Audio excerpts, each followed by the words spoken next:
Hi, good evening, welcome back to our YouTube channel. ಇವತ್ತೇನು special ಅಂತ ಹೇಳಿದ್ರೆ ನಾನು ನಿಮಗೆ ಚಿಕನ್ ಕೈಮಾ ಉಂಡೆ ಮಾಡೋದು ಹೆಂಗೆ ಅಂತ ತೋರಿಸ್ಕೊಡ್ತೀನಿ. ಕೈಮಾ ಉಂಡೆ ಮತ್ತು ಕೈಮಾ ಸಾಂಬಾರು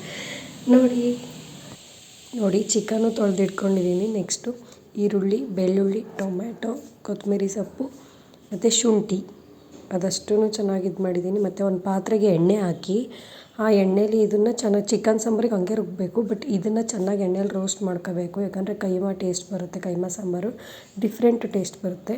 ಎಣ್ಣೆಗೆ ಈರುಳ್ಳಿ ಹಾಕಿ ಬೆಳ್ಳುಳ್ಳಿ, ಶುಂಠಿ, ಟೊಮ್ಯಾಟೊ ಎಲ್ಲನೂ ಹಾಕಿ ಚೆನ್ನಾಗಿ ರೋಸ್ಟ್ ಮಾಡ್ಕೋಬೇಕು.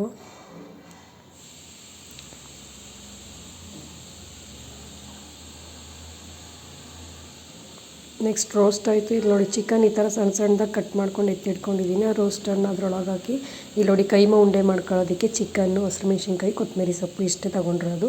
ಇದು ಮೂಳೆ ಯಾಕೆ ಅಂದರೆ ಒಗ್ಗರಣೆಗೆ ಹಾಕೋದಕ್ಕೆ ಒಂದೆರಡು ಮೂಳೆ ಎತ್ತಿಟ್ಕೊಂಡಿದ್ದೀನಿ.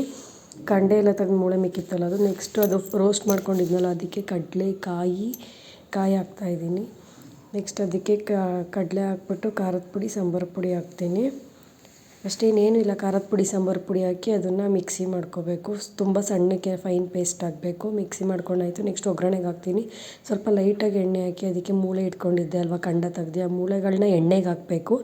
ಅದು ಎಣ್ಣೆಗೆ ಹಾಕಿದ್ಮೇಲೆ ನೆಕ್ಸ್ಟು ಖಾರ ರುಬ್ಬಿದ್ದೆ ಅಲ್ವಾ, ಆ ಖಾರನ ಅದ್ರೊಳಗೆ ಹಾಕಬೇಕು. ಸ್ವಲ್ಪ ಖಾರ ಮಿಕ್ಕಿಸ್ಕೋಬೇಕು, ಯಾಕಂದರೆ ಕೈಮಾಗಬೇಕು. ಸ್ವಲ್ಪ ಖಾರ ಮಿಕ್ಕಿಸ್ಕೊಂಡಿದ್ದು ಮಿಕ್ಕಿದ್ದದ್ರೊಳಗೆ ಹಾಕ್ಬಿಟ್ಟು ಆ ಕನ್ಸಿಸ್ಟೆನ್ಸಿಗೆ ಎಷ್ಟು ನೀರು ಬೇಕೋ ಅಷ್ಟು ಹಾಕೋಬೇಕು. ನೀರು ಹಾಕಿ ನೆಕ್ಸ್ಟ್ ನೋಡಿ ಇದಕ್ಕೆ ಹಸಿಮೆಣ್ಸಿನ್ಕಾಯಿ, ಸ್ವಲ್ಪ ಖಾರ ಮಿಕ್ಕಿಸ್ಕೊಂಡಿದ್ದೆ ಅಲ್ವಾ, ಅದಕ್ಕೆ ಹಸಿಮೆಣ್ಸಿನ್ಕಾಯಿ, ಕೊತ್ತಂಬರಿ ಸೊಪ್ಪು ಹಾಕಿ ಚಿಕನ್ ಹಾಕ್ತಾಯಿದ್ದೀನಿ. ಚಿಕನ್ ಹಾಕಿದ್ಮೇಲೆ ನೆಕ್ಸ್ಟು ಸಾಲ್ಟ್ ಹಾಕೋತೀನಿ.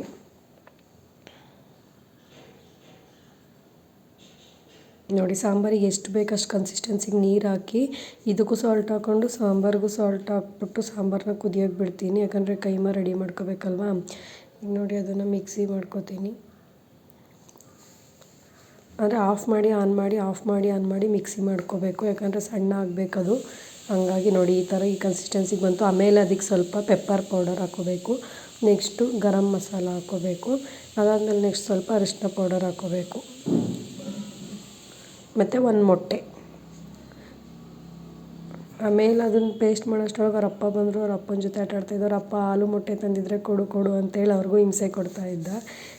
ನೆಕ್ಸ್ಟ್ ನೋಡಿ ಇದು ಫೈನ್ ಈ ಥರ ಆಫ್ ಆನ್ ಮಾಡಿ ಈ ಕನ್ಸಿಸ್ಟೆನ್ಸಿ ಬಂದಿದೆ. ಅದಕ್ಕೆ ಕಡಲೆ ಹಿಟ್ಟು ಹಾಕ್ಕೊಂಡು ಅದನ್ನು ಚೆನ್ನಾಗಿ ಚಿಕ್ಕದಾಗಿ ಉಂಡೆ ಮಾಡಿದ್ರೆ ಅದು ಅಳ್ಳುತ್ತೆ. ಸಾಂಬಾರಿಗೆ ಹಾಕಿದ್ಮೇಲೆ ನೀರಿಗೆ ಕೈ ಹೆಜ್ಜಿ ಉಂಡೆ ಮಾಡಬೇಕು, ಇಲ್ಲ ಕೈಗೆ ಅಂಟುತ್ತೆ.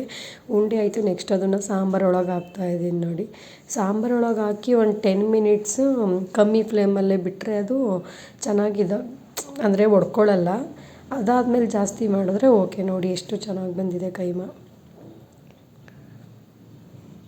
ಈ ರೆಸಿಪಿ ಎಲ್ರಿಗೂ ಇಷ್ಟ ಆಗಿರುತ್ತೆ ಅನ್ಕೋತೀನಿ. Thank you. ಲೈಕ್ ಮಾಡಿ, ಶೇರ್ ಮಾಡಿ, ಕಮೆಂಟ್ ಮಾಡಿ, ಸಬ್ಸ್ಕ್ರೈಬ್ ಮಾಡಿ.